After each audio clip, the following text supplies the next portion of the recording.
Bismillahirrahmanirrahim. Assalamualaikum warahmatullahi wabarakatuh. Hakim dan rakan-rakan YouTube sekalian, kalau semalam kita buat sambal merah, hari ni kita buat sambal hijau. Sambal hijau ni banyak kegunaannya. Ia boleh digunakan sebagai pengganti sambal belacan. Boleh juga digunakan sebagai rencah untuk nasi goreng, rencah untuk masak lemak cili api.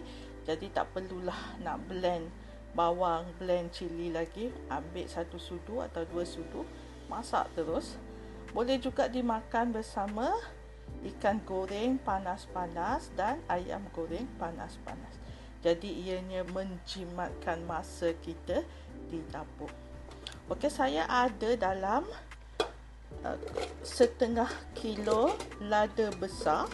Kalau siapa suka pedas, boleh guna lada kecil juga. Boleh tambah lada kecil separuh. Tapi kami tak makan pedas sangat. Okay, jadi tak banyaklah lada. Tak payahlah guna lada kecil. Okay, saya juga guna dalam 30 biji bawang besar, 15 biji bawang putih dan 1,5 biji tomato. Okey.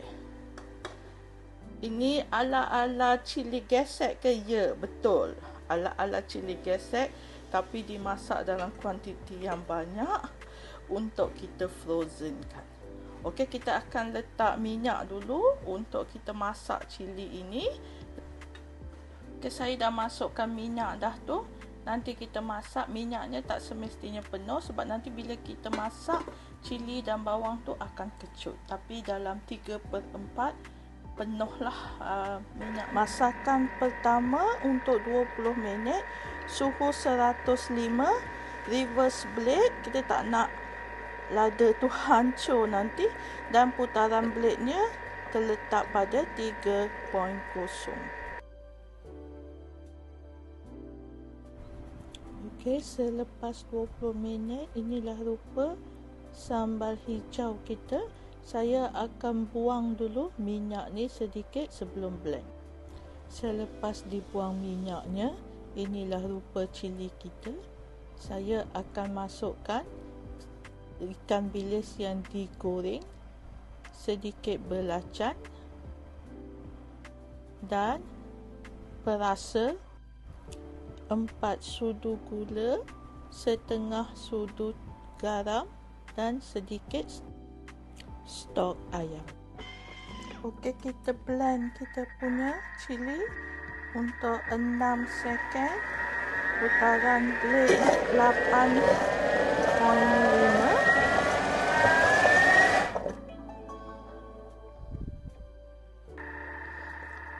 Okey, masakan kali kedua 15 minit, suhu 105, reverse blade, dan putaran blade-nya adalah 2.5. Kita tak nak dia hancurkan lagi sambal hijau kita. Okey, sambal hijau kita dah sejuk. So, kita nak masukkan dalam botol untuk disimpan. Okey.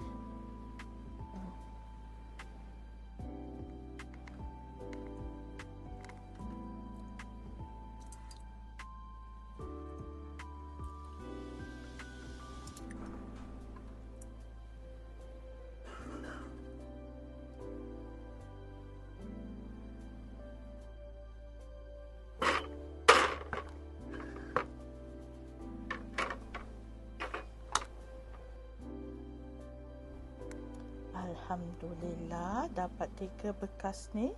Cukuplah untuk kegunaan saya di bulan puasa nanti, dan hopefully ianya akan membantu meringankan tugas saya di dapur. Selamat mencuba.